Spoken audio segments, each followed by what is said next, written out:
Some residents in the Country Club Estates neighborhood quickly evacuated before Hurricane Ian, leaving behind cars and golf carts and even irreplaceable items like wedding photos, not expecting to return home to this. Although this road here behind me in Inglewood may look pretty clear, medicine carriers say they can't get here.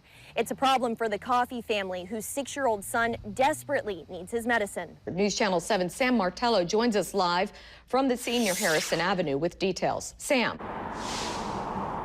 Donna, one man was shot this morning at the Relax Inn Motel, which is here behind me off of Harrison Avenue in downtown Panama City. Let's take a look at some photos of the suspect from this morning before the Panama City police arrived on the scene. News Channel 7's Sam Martello joins us now live from a mobile home park in Callaway to tell us what she's seeing there. Sam. Yeah, Jessica and Donna, this damage and debris you see here around me is from a possible tornado that happened at around 6 o'clock this morning. And residents that I've spoken with say when the storm happened, it sounded like a freight train. And Guppy, little baby capybara that really has a lot to say this morning.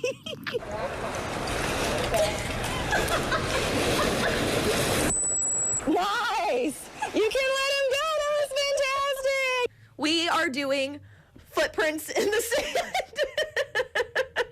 So she is going to paint my foot. And she is ticklish. And it is very ticklish. This is an art class that kids get to do here at Gypsy Beach. Oh, yeah. It works. Delicious. Absolutely delicious. Wow. Duck and cherry. Who would have thought? Yep. Damage from Hurricane Ian is widespread across the state. News Channel 7's Katie Binty and Sam Martello have been in Sarasota this week, helping our sister station WWSB. Down in Charlotte County, one neighborhood is almost unrecognizable. Sam Martello reports on what this means for its residents. Gasparilla Mobile Estates here in Placida, now a ghost town. And if you take a look at some of the damage here, you'll see why. Not everybody saw damage quite like this, but they all seem to agree on one thing, and it's that they'll never live here again. My guess is 95% of the places are destroyed past where they can't live in. This is a terrible reality for residents in the neighborhood. One look around and you'll see mobile homes with missing roofs, collapsed walls, and some completely torn to shreds. Destruction beyond repair. But some homes look almost untouched. So even though our place isn't destroyed, we have to get out just like everybody else. Skip Galini, the president of the Neighborhoods Homeowners Association, says even if a home is not damaged, it doesn't matter because the neighborhood is unlivable and has to follow county rebuilding codes. Any rebuilding here would have to be 8 feet above the ground. It's like $100,000 just to put the pilings in before you start with a mobile home.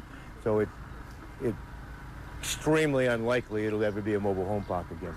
Sites around the neighborhood hard for some to see. To look at the devastation, it just gets you sick and then you can't sleep at night.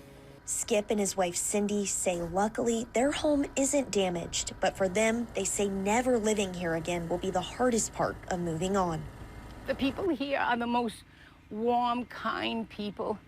No matter what, if someone got sick, we all come together. That's the kind of neighborhood my husband and I want to go back to. It's heartbreaking. I mean, it's a beautiful area.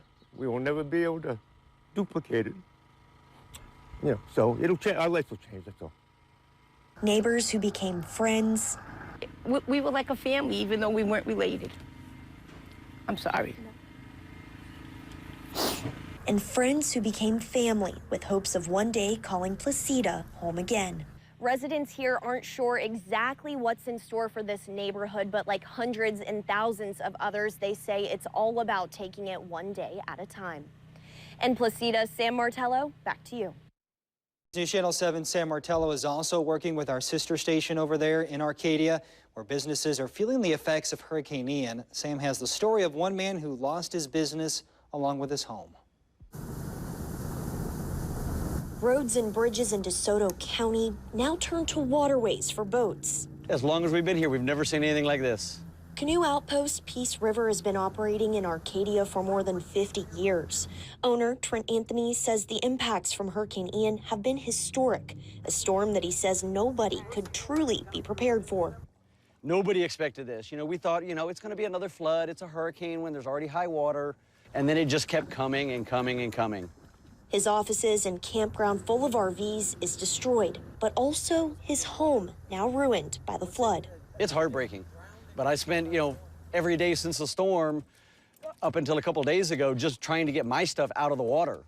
When the water dries, Anthony says he'll recover one day at a time. We're going to just gut all the buildings, tear the roof off the barn, and just start over pretty much. It's practically starting over from scratch. Folks on the river with businesses can't operate right now, so they're helping with relief efforts by getting supplies from one distribution site to the next in hopes in helping in any way that they can. People have come together so much. There's been dozens and dozens of boats running, mostly volunteers. Every time I'm out, if I'm going one way or the other, I try to grab a load of supplies, drop it off. Picking up a load to help take the weight off others. I could sit there and cry to myself about the conditions, or I can get out and do something and actually be useful. Bringing help and a little bit of peace to a community in need. In Arcadia, Sam Martello, News Channel 7.